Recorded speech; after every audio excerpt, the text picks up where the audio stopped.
the moment we probably have about 900 children, 900 to 1,000 children under 16 years of age in this country affected with arthritis. It's estimated there are as many children under 12 years of age affected with arthritis as there are with diabetes. I don't think people probably accept that a child can have arthritis. They always said, oh, I only thought my grandparents could get arthritis. But juvenile arthritis or juvenile idiopathic arthritis, juvenile means basically anybody who's under 16 years of age, and idiopathic means we don't really know what causes it.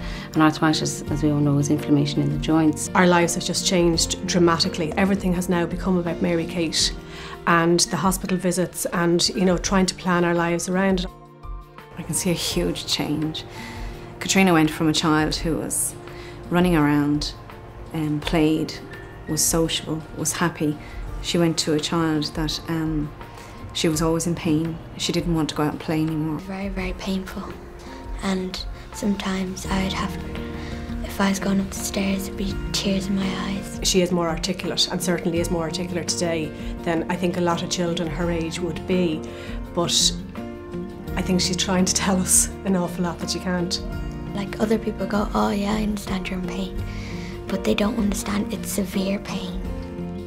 When Katrina went out to play, she limped, and her friends used to, actually, you could see them, it's terrible, but you actually could see them putting her to one side and running off, and they know she couldn't keep up with them, so that they'd run around the block until she just couldn't keep up with them anymore, and it was just actually easier to keep her in. She wanted to be carried all the time. Her personality had changed. She stopped laughing, stopped joking, all the things that she had been doing. Now that this new doctor has come in, it's improving, but I wish they could do a bit more. Currently I'm the only paediatric rheumatologist in the country, so we have patients coming from all parts of the country, some 4 or 5 hours in a bus, particularly coming from Donegal, west of Ireland, and then from, you know, places as far away as Kerry and Cork. With arthritis, when she goes through a bad period, it's not like it gets better, it'll just get worse and worse until she's seen. So when she's bad, you just want attention straight away, but you can't get it. You have to wait. We know now basically catching arthritis early is very important, and the idea is that you prevent some of the horrible complications that can happen. No mention of arthritis ever came into it through the GP. It was a simple case of she's broken it, there's no treatment for it, the swelling will go away. I'm here today to get my injections. The idea of the joint injections is that you're getting to the exact area, targeting the area where the most inflammation is.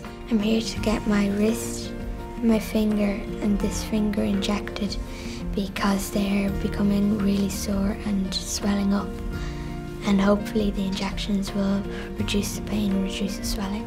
Dr. Colleen injected her knees and her ankles, and she actually walked the next day, so it was like a miracle to us.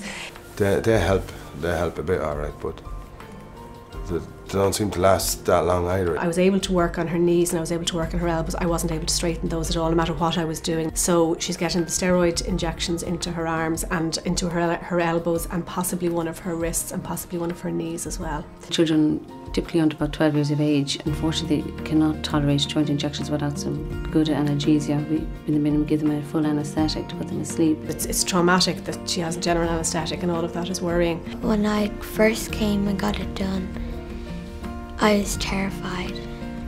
I didn't know what was going on. She knows the pain is so bad that going through the operation is worth it if it gives her relief. So she's a lot stronger than I thought she would be. It's very distressing for any parent to bring their child into hospital, but to have to bring them in and have a full anaesthetic can be very, very difficult. I found meeting up with Arthritis Ireland, I didn't expect to find it as good as I did. Being able to talk to other people that have gone through this, to see, you know, how their child has progressed, and also for Katrina herself to meet other children. She used to say to me, you know, why me and why is it happening to her? But then she met other children and she spoke with them and learned how they were coping with their arthritis. Since the arthritis came back in August, Declan hasn't let out any emotion. I've been crying non-stop. He's been trying to keep strong for me and Eve, I think, you know. That must be hard on any child like that has it.